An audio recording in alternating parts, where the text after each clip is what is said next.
Our adventure continues beneath Imsford's capital city of Inised, in the mist-soaked ruins of an ancient civilization.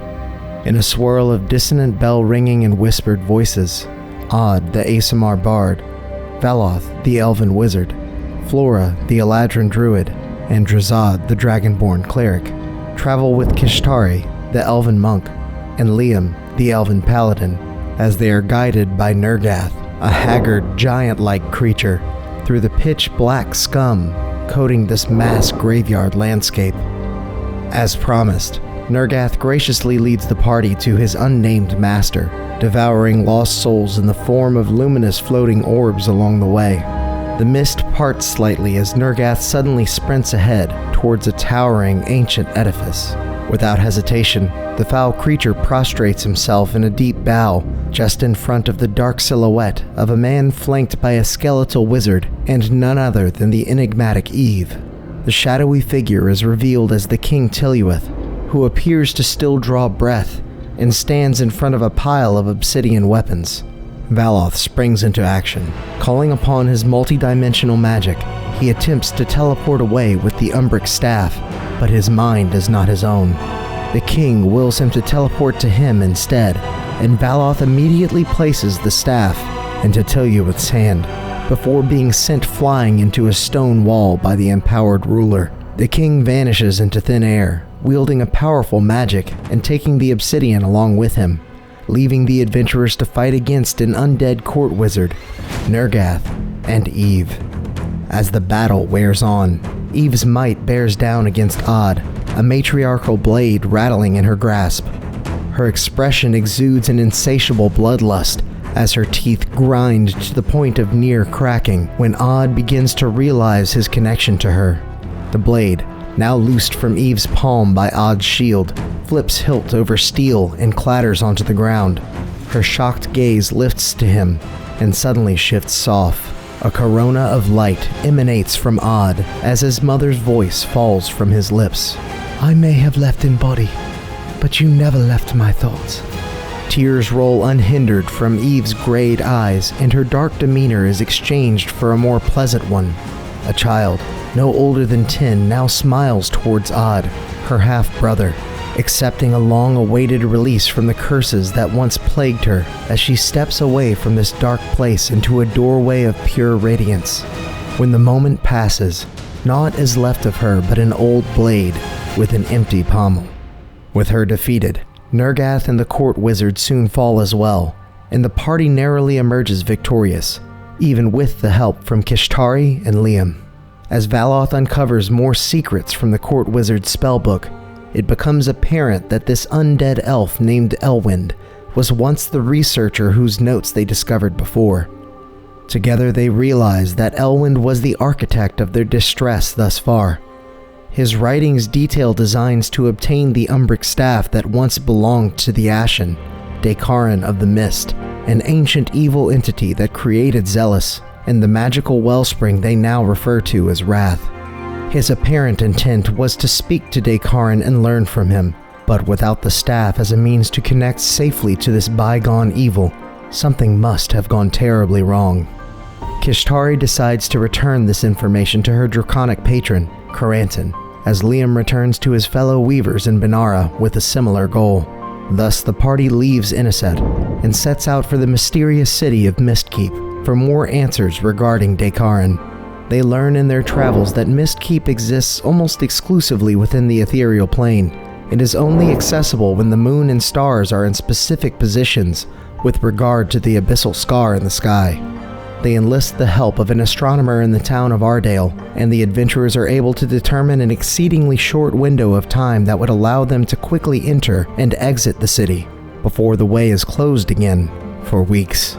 Fearing they could be locked within Mistkeep while the evils of the world continue to progress, they travel there with haste and request an audience with the Dusk Queen, Elenil Willowind. As they race against the clock, the party finds it difficult to exist within the ethereal plane as their thoughts drift and skew the reality around them in ways that baffle their minds.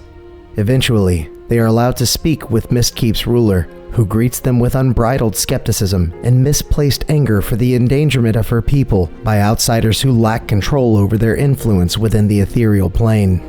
When pressed about the Ashen Dekaran, the queen reluctantly points the adventurers in the direction of her estranged husband, Arbane, who lives on the edge of town and devotes himself to the history of their people. Little time remains, but the party moves quickly towards his abode, surprised to find that Arbane has been expecting them.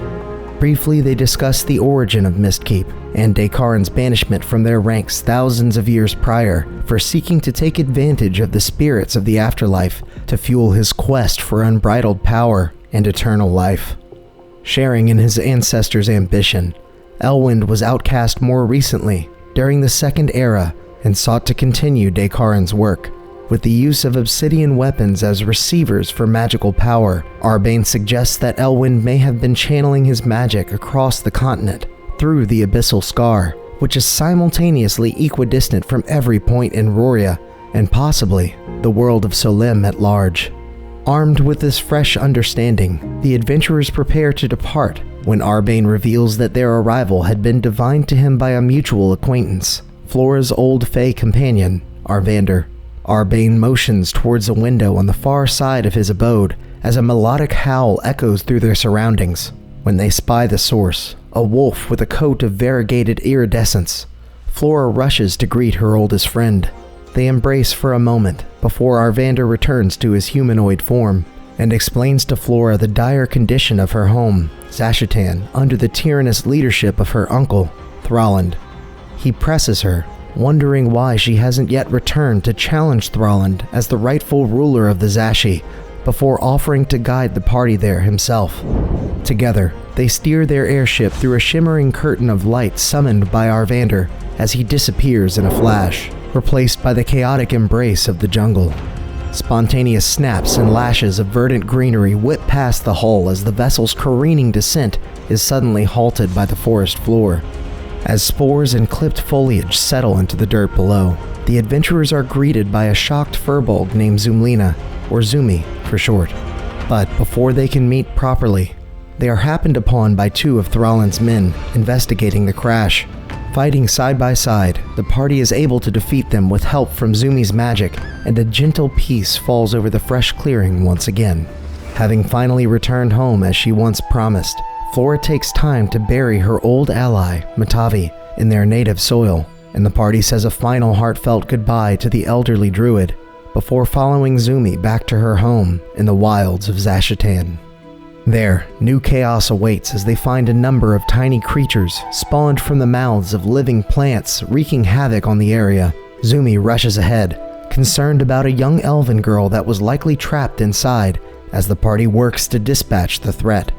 Through no small effort, the creatures are subdued, and the little girl is found to be mostly unharmed, save for a large burn scar on the side of her face that was already several days old.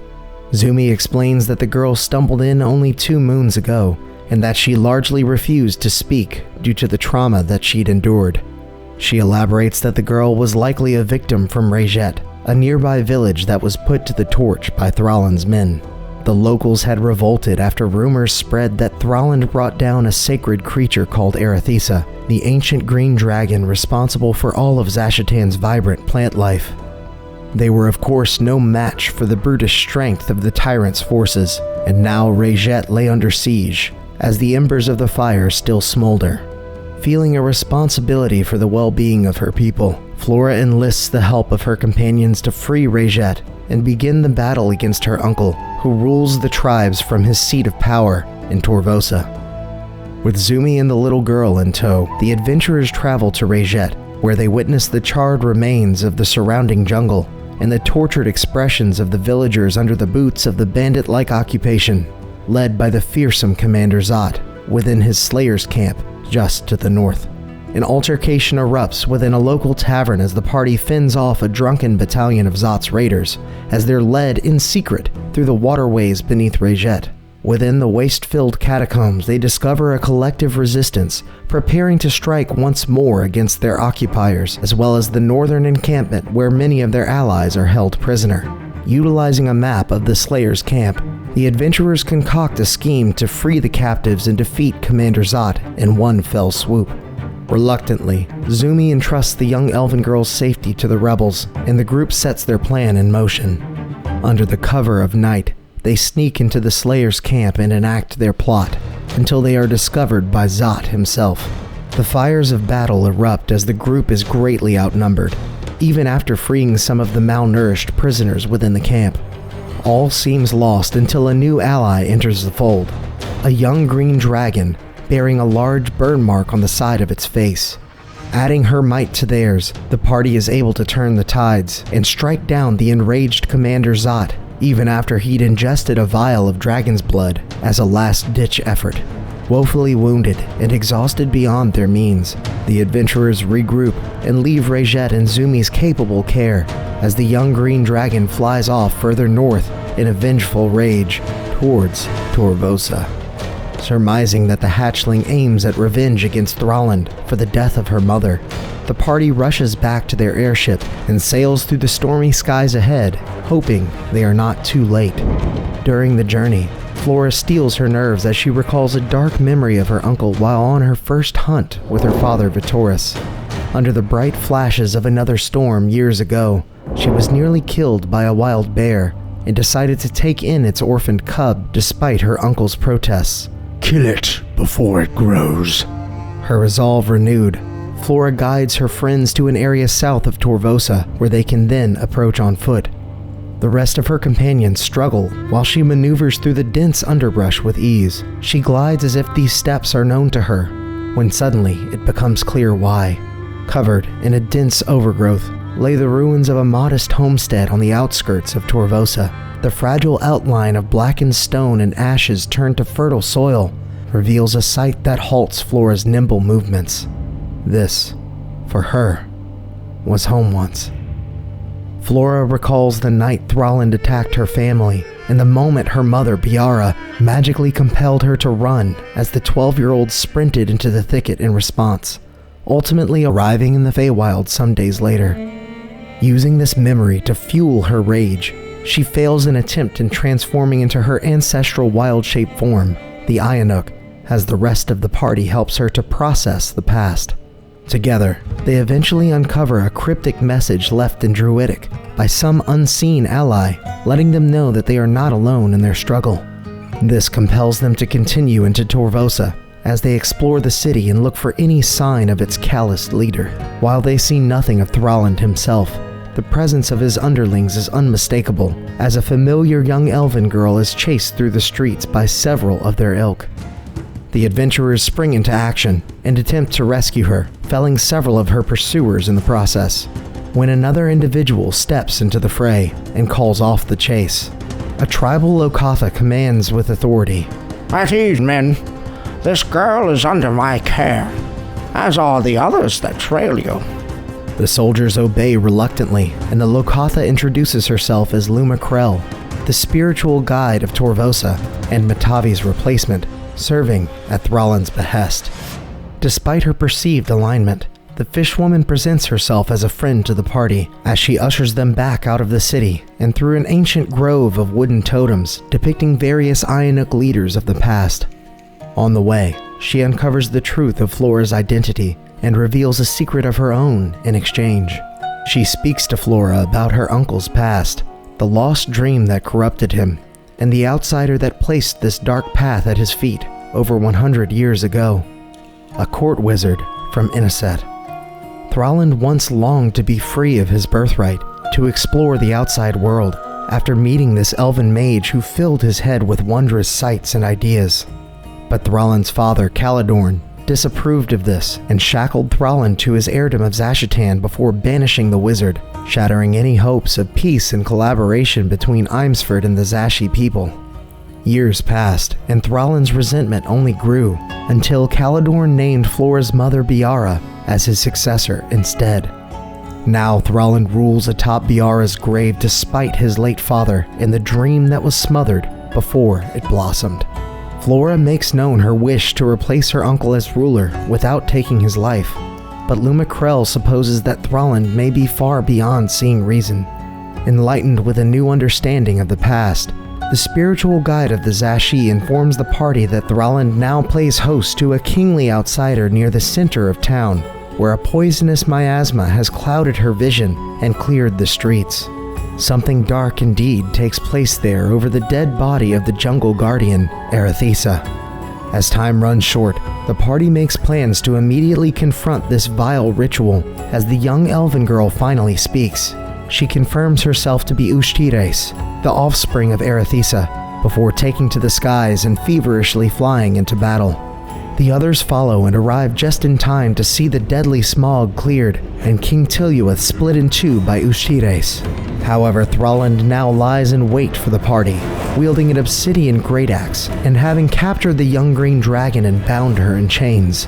The fight for Zashitan's future commences as Thraland uses his dark powers to summon repulsive amalgamations of dead animals. Drazad calls upon the power of his god Pyraxis in order to summon a fire elemental to fight at their side, while Odd earnestly supports his allies with his mother's shield and sword.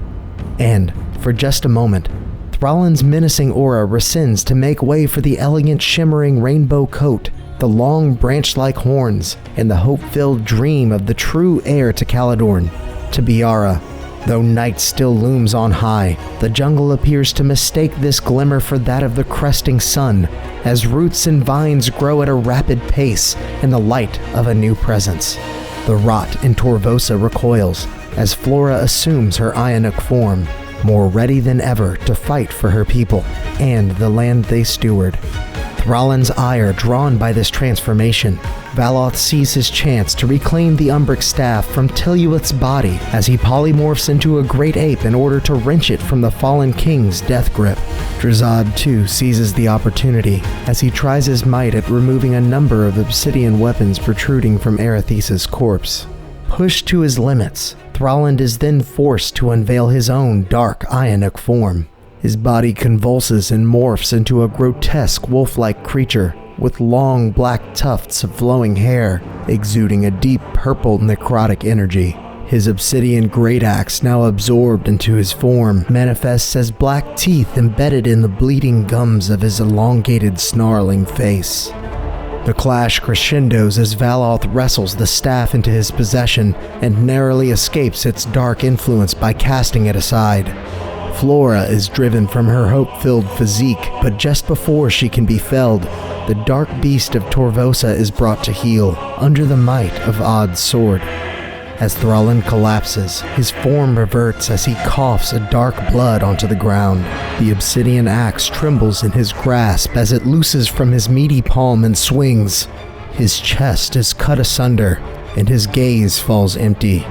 His body slips to the ground as the axe spins wildly through the air, embedding and then sinking into the skin of the dead dragon Erethisa.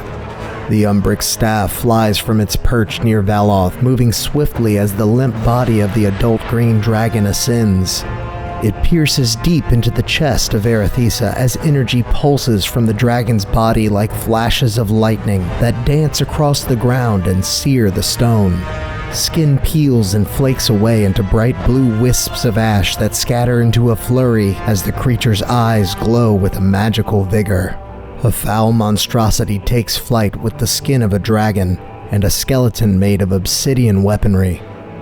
The beast bellows as it begins to inhale and opens its hollowed head to let loose a steady stream of jet metal blades that whistle on the back of the worm's breath. A torrent of pitch-black weaponry cuts through the sky, assailing the ground as Drazad embraces an epiphany from Pyraxis.